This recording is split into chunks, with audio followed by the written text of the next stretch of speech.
Okay, so after a month and a half here, how have you found it in training? Yeah, look, it's I've been energised actually. My wife keeps mentioning when I'm going to slow down, but no, it's been really good. The guys' attitude's been fantastic, and the boys have really strived for some of the standards we're trying to meet. So I've been really happy. Obviously, you would have come in with some pretty strong ideas, but has anyone exceeded your expectations? Yeah, I don't like sort of mentioning. You know, I understand why people want to talk singular. I like to talk plural. We've had a lot of guys do a really good pre-season, so I really don't want to single anyone out individually. I've been really happy with the group. Have you decided on the captaincy yet, or what's the time frame for that? Yeah, I probably haven't got a time frame on it. It'll work itself out though in the new year. What does that mean? It'll work itself out. Well, I've been really impressed. So you come in with some impressions of players, and I've been really impressed with the 6 guys in the leadership group. So I just want to probably get to know them a little bit better and just see exactly where that sits. So there's nothing mysterious in it, Andrew. Probably just want to get to know them just a little bit better. Okay, so when you say know what personalities, how they lead the group, yeah, I probably want to see them around the club a little bit more. And the bit is we'll get a lot more into the match sim type training, and then you start to see who the real leaders are in relation to communication. So it won't be a long drawn out process. So some people thought it might be early January. So do you think? So I know some people mid-January or late January. Any idea? No, like I said, there's no real deadline. It'll work itself out. Will it be your call, Phil? Some clubs tend to go to the players a lot, and then they go to all the assistants and everything else, and others like Kenny, you remember? Yeah, I do. Said it's my call. Yeah, no, it's my call, but I have to get it approved by the board. Yeah. No, I'll make the decision. It's not a popularity contest. No, I'll make the decision, Jasper. Yeah. Is Nathan Van Bella right in the mix? Yeah, absolutely. His leadership's been outstanding. So have a number of other players in the leadership group. So what do you weigh up when you make that call? It's what you reward, so it'll be how I want the club to be represented and shown by who I have captain, and there's a number of people in the leadership group who could be that player. Is on-field, so that takes everything, on-field and off-field? I've got a strong belief that the ability to get the job done game day is a huge criteria for your leaders at this club. And you would have seen that, no doubt, last year very closely with Travis Pope. Yeah, correct. With the fact that Rory and Patrick haven't signed yet, would that have any bearing on the captaincy? No, you know. You spoke about impressions of players from the outside to take it on. I'm not sure whether you want to mention individuals, but is there some that have surprised you from what you saw from being at other clubs to what you're seeing close up now? Yeah, most, Andrew. So that's great, you know. Probably shows that everyone scouts each other, and we think we know guys really well, but no, there's been some players here I didn't know a lot about that have really stood out. And again, I don't want to get singular about it, but Kyle Hartigan I didn't know a lot about. Ricky Henderson I didn't know a lot about. Rory Atkinson I didn't know a lot about. So I've got to know those guys a lot better, and I've seen some really good things. Josh Jenkins I didn't really know. So there's a lot of that. So yeah, I've really enjoyed that, Andrew. So you actually rank them higher, having seen them close up, than some of your impressions from an outside? Yeah, sometimes higher, and then sometimes some aspects of them you think, oh, gee, they are as good as what I thought. So no, it's been, and that's one of the arts. That's one of the things I've learned in coaching. Seek first to understand the player, but also get to know the player. And maybe early on in my coaching, I was very judgmental on players, and that's something I've learned over the journey, Andrew. What's Classy been like around the group, Phil? Yeah, well, I'm a bit biased because I'm a big Darren Glass fan, but he's had, in my opinion, a lot of influence on that leadership group already. It's only a young leadership group. In my time in footy, he's been the best leader that I've seen. So just to be around him, just for the way he carries it out, just some of his stories that he's been able to tell the players, and some of his experiences have been, you know, you can't buy it. Is that on the field experiences he shares, or other stuff about training? His main role has been the leadership, but because he's, in my opinion, again, Stephen Silvani might argue, but I think he's been the best fullback I've seen. So why wouldn't you use him to help your young defenders, Cole Hardigan, Daniel Talia, Sam Siggins even.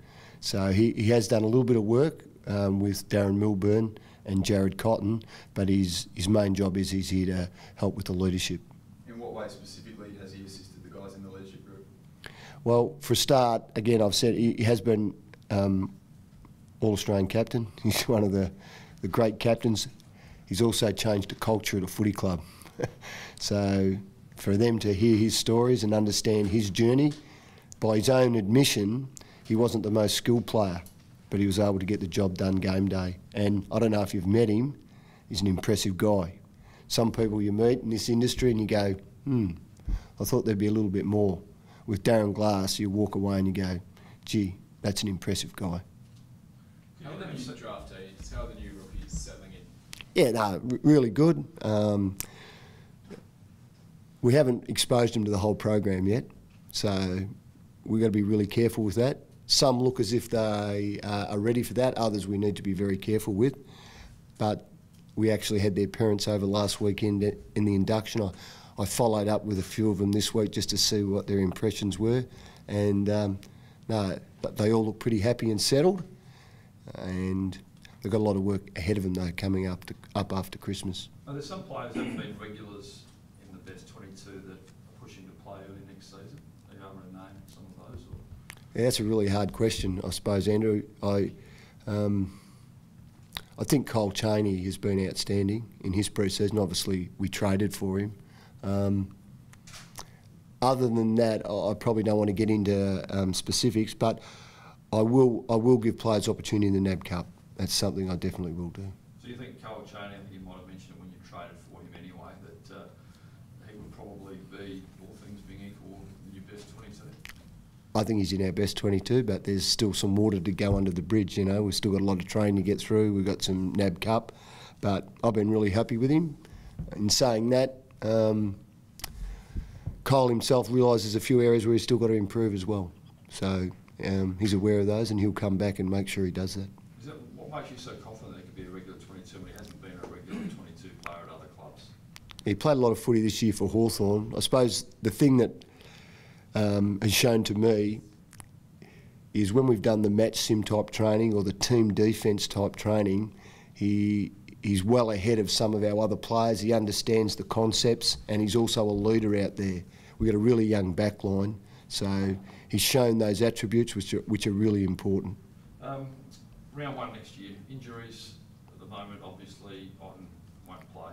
Is Shaw... Yeah, Otten and Shaw, I would say at the moment, Andrew. Other than that, I'm hoping the rest of our list would be available. What's your main worry at this time of year? Was it implementing the tactical knowledge or fitness? No, this is always my problem in pre-season.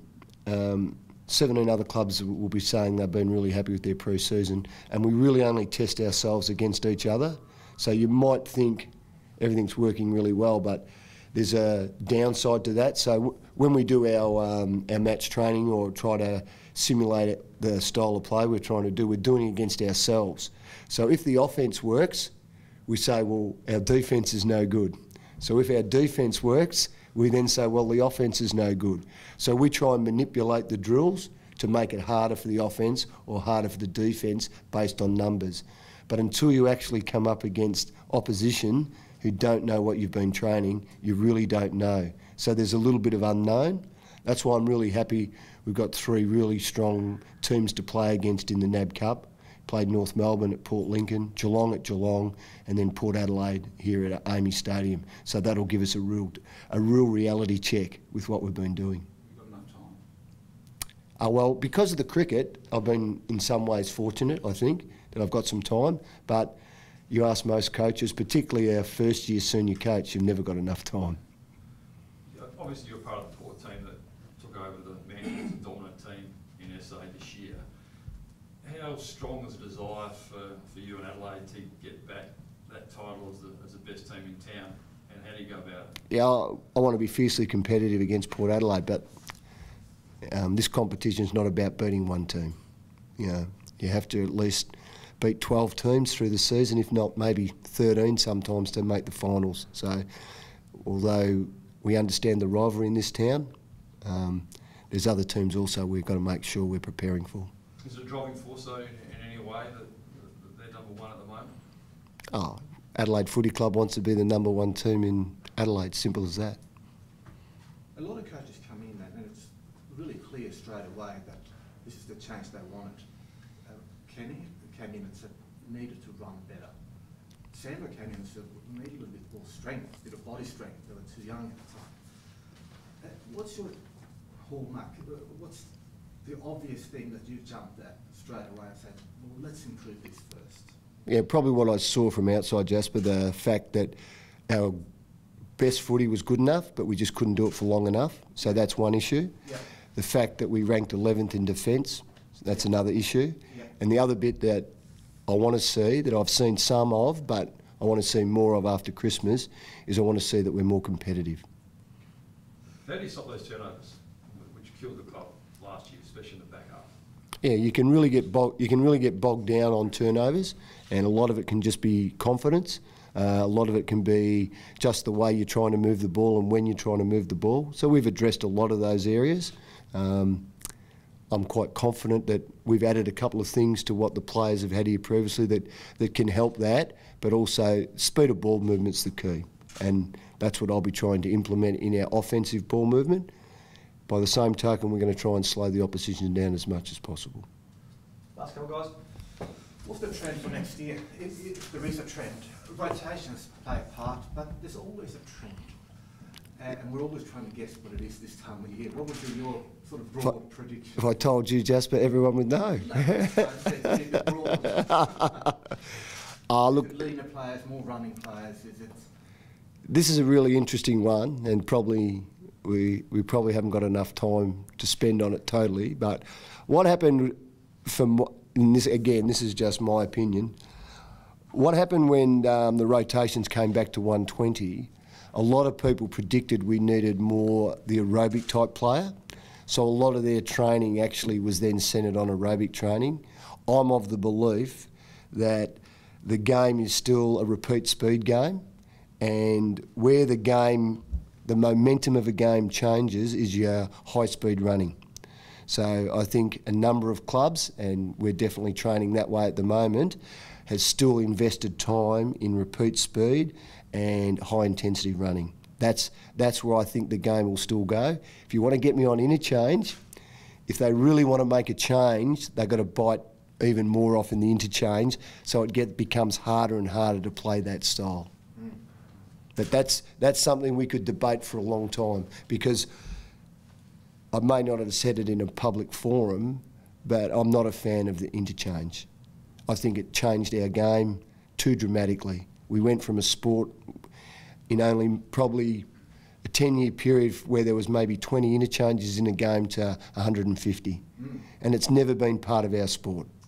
You don't think that it reduced cap even further would endanger the players injury-wise? I think it would change how we would play the game. I think it actually would protect the players for longer. I'm not publicly on record, but the AFL know how I stand on it. Maybe because I was just an assistant coach, my voice probably didn't get heard, but there are a number of coaches within the industry who feel that the interchange cap should come back. And the one thing I didn't want to get into as a sport is, let's say it's 120, then next year it's 110, then next year we can't keep changing rules. The fans don't like it. As coaches, just tell us what it is and we'll coach based on that. What's your number? Well, again, I was radical, so I would rather go back to 80 interchange. All good, guys? Just finally, so one more. Just how much have you enjoyed, you're a reluctant coach for a long time, how much have you enjoyed this, and what has been the biggest challenge so far? Pre-season's a bit of a dream time in some regards for a senior coach, and particularly a new senior coach. I've been energised, been able to align a footy department, a coaching group, and particularly with Andrew Fagan, who's been great to come. It's not very often a first-time coach comes on board with a first-time CEO. So it's been really refreshing and invigorating in a way. But I know, Andrew, the hard work's coming. This is a performance industry, and you've got to be able to perform.